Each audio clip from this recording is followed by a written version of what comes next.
In the real estate world, real estate cycles are very well known. They have a duration, a period of validity, and their own stages. Venezuela has now entered a real estate cycle. Could we say that Venezuela is currently in a new real estate cycle?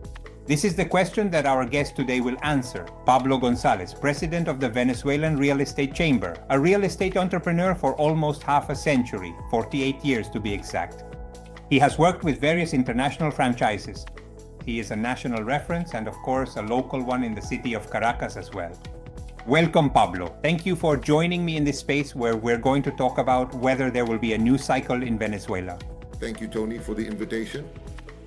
It's always a pleasure to be with you and your audience, hoping to answer that very interesting question you've raised.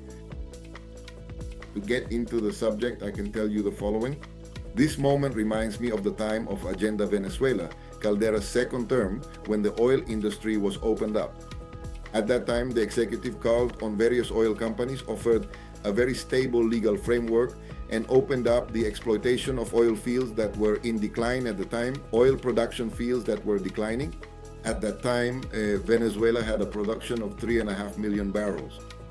And the invitation to foreign companies to reactivate the fields was aimed at increasing daily oil production to 5 million barrels. At that time, that year, the country received around $20 billion in direct foreign investment. And I don't know if you remember, but that caused a collapse because office spaces, schools, security services, well, the demand brought by that $20 billion in direct investment, even before we had produced a single barrel of oil, ended up boosting the economy with the resulting positive impact on the real estate industry. Today we talk about a figure that is around... Sorry for interrupting you. That means that at that specific moment in time you mentioned, we entered a stage of recovery in the real estate market. Definitely, the direct impact of the investments when they came in, as I was trying to explain to you, $20 billion directly injected into the Venezuelan economy. Without a doubt, the impact on the real estate market was absolutely positive and dramatically managed because, as I said, just in the office space sector alone, I don't know if you remember the issue with El Rosal. In El Rosal, they had built office buildings that were completely empty. Well, for our international audience, El Rosal is a premium area in the city of Caracas. That's right. And there, a supply of office space had been concentrated, an oversupply of office square meters, which had no kind of absorption. The economy wasn't providing an answer. Why? So that those square meters could be absorbed. And with the opening of the oil industry and the arrival of all the major oil giants in Venezuela, at that moment, the demand for office space became absolutely essential and it was absorbed. There was even a shortage of office square meters. So taking everything into account, do you honestly believe we are in a scenario today that is remarkably similar to what we experienced back then? No, that's why I want to emphasize that at that time we had a modern, strong oil company with technology and production capacity, and we were producing 3.5 million barrels per day. And the invitation was to recover the fields that had gone into decline. Today, Venezuela barely produces around 1 million barrels of oil, and we have an oil industry that is completely out of use with enormous capital needs, not even for recovery, but just for preventive maintenance to stabilize it. What I mean by this is that we definitely do have a light at the end of the tunnel, but it's a much longer tunnel. A tunnel that will take about 10 years to cross, and today we have to think about this with absolute clarity because this figure of $100 billion invested in Venezuela over the next 10 years will probably get us back to the 3.5 million barrels we were producing in 1990, 1998. So what I want to do is make a comparison of what Venezuela was like back then with $20 billion and what Venezuela would be like today with $100 billion in terms of its impact on real estate. Nowadays, there is a perception among property owners that the situation has changed, that the moment is absolutely positive. Just a few minutes ago, I was talking to someone who had received an offer and was hesitating to sell after being on the market for the last 3 years. In other words, there's a perception regarding the changes that have occurred, the events that have happened, because let's say in this growth stage, we always begin with recovery, and this could be a recovery stage. Then in those 10, 11, We need to be clear about one thing, Tony. Inside Venezuela, the conditions are not yet right. We are almost there at our destination. Hold on a moment. That is absolutely certain, and that is happening immediately. But today, when property owners expect us to raise prices, that is simply not the case. Look, Venezuela ended 2025. Pay attention to these important numbers, these big numbers. 2025 closed with 88% poverty. It ended with triple-digit inflation, the highest inflation in Latin America and one of the highest in the world. An inventory of public services that are completely obsolete and out of use, and on top of that, with no financing whatsoever, neither short nor long-term, for housing production. Now then, in that scenario, let's say the medium-term outlook is positive. I have no doubt about that. Here comes the theory, my dear friend, and sorry to interrupt you because this conversation is very interesting. If we look at it over a 10-year period, I like your proposal. We are in a recovery process. Then comes what they call the expansion stage, the boom, and then there is a stage in the same process where we reach the peak, where we hit the ceiling. I think we are experiencing obsolescence. Look, we have a real estate inventory that hasn't been renewed in the last 15 years, but if we look at the reality, the average age of real estate inventory in Venezuela is between 50 and 60 years old. In other words, we are in decline. At this moment, we are in decline, which is the perfect time for investors to come in, isn't it? Yes, because we are in decline. Right now is the time to buy cheap. This is exactly my point. We're at the bottom of the curve, but it's going to start rising. And this is the moment, the window that opens so you can make the most of it and maximize an investment. That's right. With an added advantage, which is that the curve is still on a downward slope. That is to say, it hasn't hit bottom yet. At this moment, I still don't see any indicators of a rebound, which is why, for real estate investors, this moment has to be extremely attractive for making investments in the country. And that really is something interesting. Great real estate fortunes are not made during times of growth or expansion. They are made during times of decline, and today Venezuela, in terms of its real estate inventory, is in decline. So everything is yet to be done, everything is yet to be built, and the right moment is definitely now.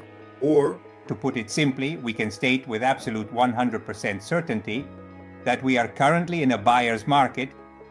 At this specific moment in time, any property or asset is acquired or recovered solely through the competitive offers made by those individuals who hold physical cash, primarily because we currently have no access to traditional financing or credit lines. Consequently, this lack of liquidity makes the overall demand pyramid appear very sharp and incredibly small, as only a tiny fraction of potential buyers can actually participate in the market without bank support. That pyramid determines the value per square meter in Venezuela. And so far, once again, when it comes to looking at investment, this remains an excellent opportunity.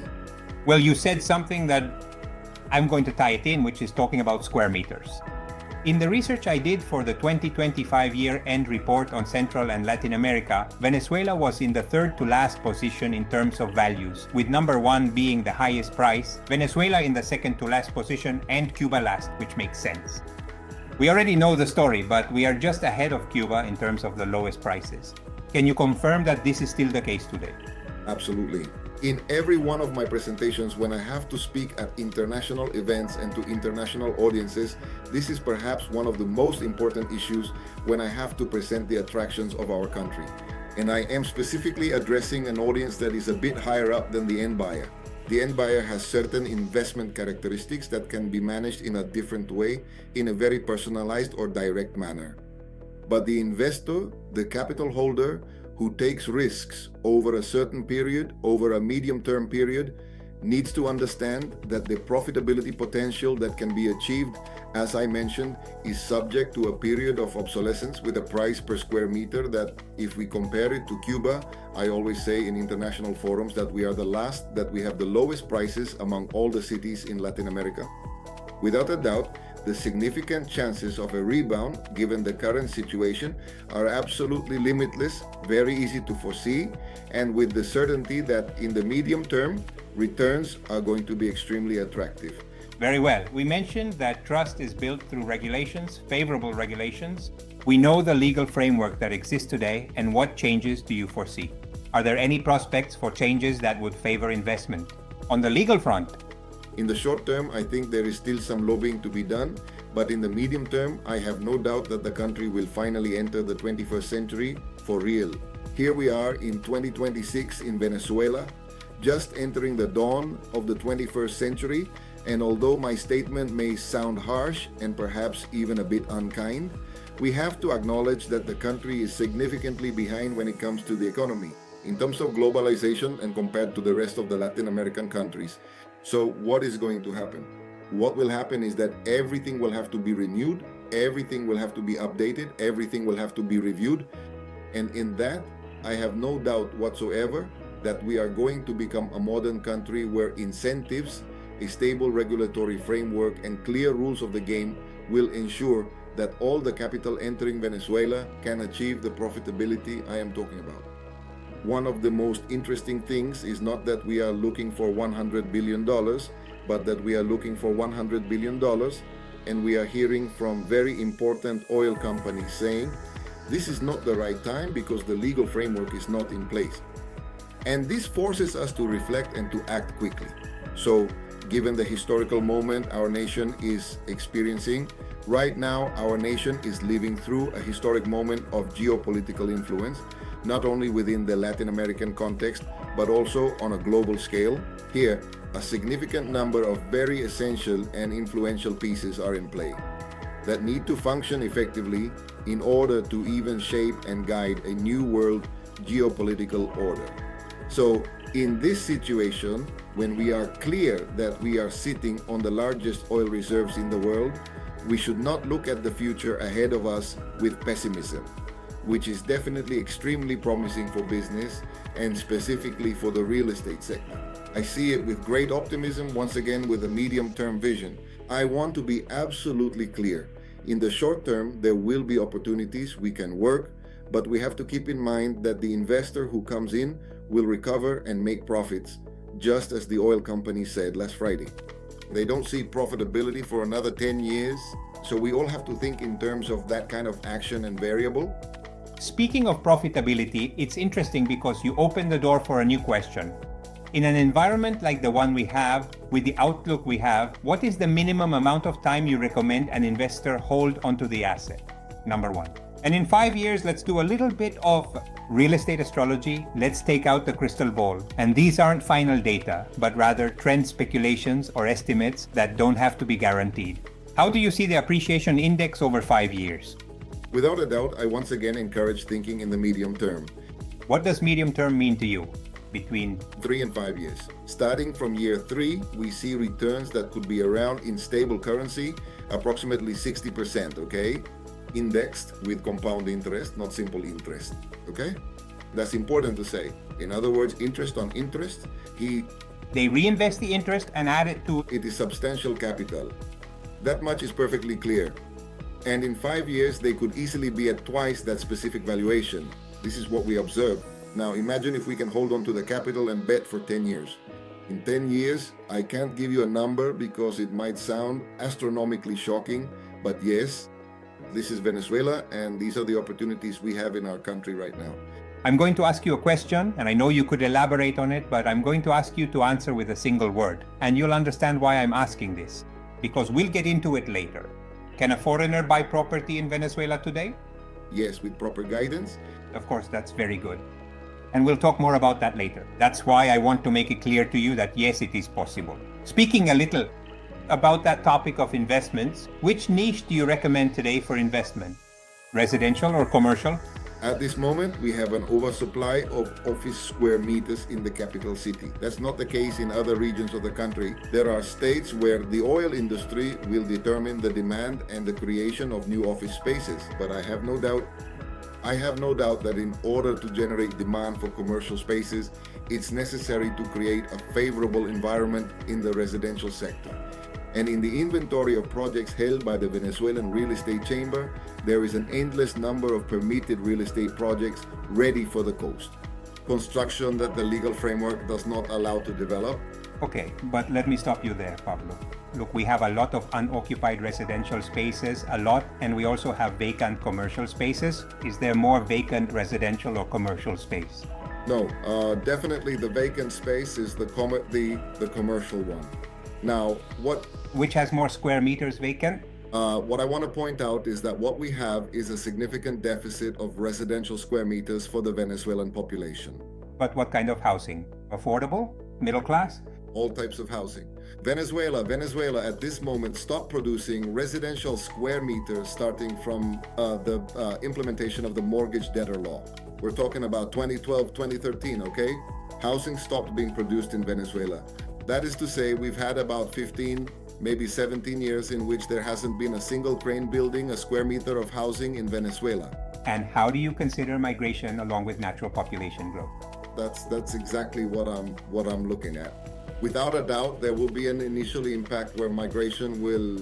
I don't even think of it as an end user of square meters of housing. I think of it as investors who are putting in money for returns, because many of those people have already emigrated, have managed to build their lives abroad, and have been able to save money, and those savings are not being put to use with the kinds of opportunities our country can offer right now. So we need to talk to them and tell them, well, if you really want to have a positive return and a guaranteed profit, the time to invest for the medium term is in Venezuela. And yes, even though I see that right now there is an oversupply of office space, let's say in the Caracas area, we were just talking for your audience about El Rosal, the square meters and the office supply have migrated to an area very close to El Rosal, which is Las Mercedes. We have an oversupply of square meters that, growing at 10% annually, could be absorbed in 12 to 15 years. There's a huge amount. It's a huge amount. Now, I don't even want to talk about what we have in housing. In housing, we don't have. So what has happened in Venezuela? Well, those from the middle class, those who tried to maintain their middle class status at this time, they didn't want to be classified as upper or lower, but simply those who tried to maintain their status. What they did was recycle those 70-year-old houses that in most neighborhoods, for example in Carabobo, just to give you an example, something I know, which you know well, the Trigal area has been transformed in a chaotic way without any kind of urban planning. And it turns out that from the Trigal area, they've created apartments and now they're even turning it into commercial spaces. So that's where the opportunities lie. A reconversion of the urban and city planning regulations in each of our cities, which could definitely have an impact on significant real estate renewal, and that this translates into a better quality of life for Venezuelans. And we've seen this in many cities around the world. The last example that comes to mind is the Maderos area in Buenos Aires, Argentina, just to name one example. Okay, and what are the most profitable areas in Venezuela? If you had to make an investment, in which cities? Give me the top 3 where one should invest. Caracas, Barcelona, Maracaibo. The city of Maracaibo. Yes, Maracaibo. Okay, why? Why those places? Caracas, because it's the center of everything. Barcelona and Maracaibo, because they're the center of all immediate oil production in Venezuela. We could also mention as secondary options, Maturin, for example, because of the gas sector, or Barinas. Barinas has oil production as well. And I can't even begin to tell you what will happen in the south once the recovery of the entire southern region in Puerto Ordaz is consolidated with the oil belt and all the basic industries. So you don't see, let's say, in the Venezuelan industrial zone, which is Valencia, you don't see a rebound happening there? I see that as a consequence of the aircraft carrier of oil investment. Okay, as a result of that? And that would come in a second stage. Perfect. Once again. Now, again, you might say to me, De Pablo, I have an investor, and I would say, well, let's consider the industrial zone of Valencia, which has some absolutely interesting characteristics in terms of infrastructure to start thinking about production. But at this moment, the initial impacts of the arrival of oil companies have to be concentrated in these 3 areas. In other words, the initial focus is on the oil industry and the cities involved with it, and of course the capital, due to the administrative matters that need to be handled here. Now, anyway, in Carabobo we have El Palito, which is the El Palito refinery, which needs to be restored. It needs to be restored, and without a doubt, that's going to create an interesting environment in Carabobo State.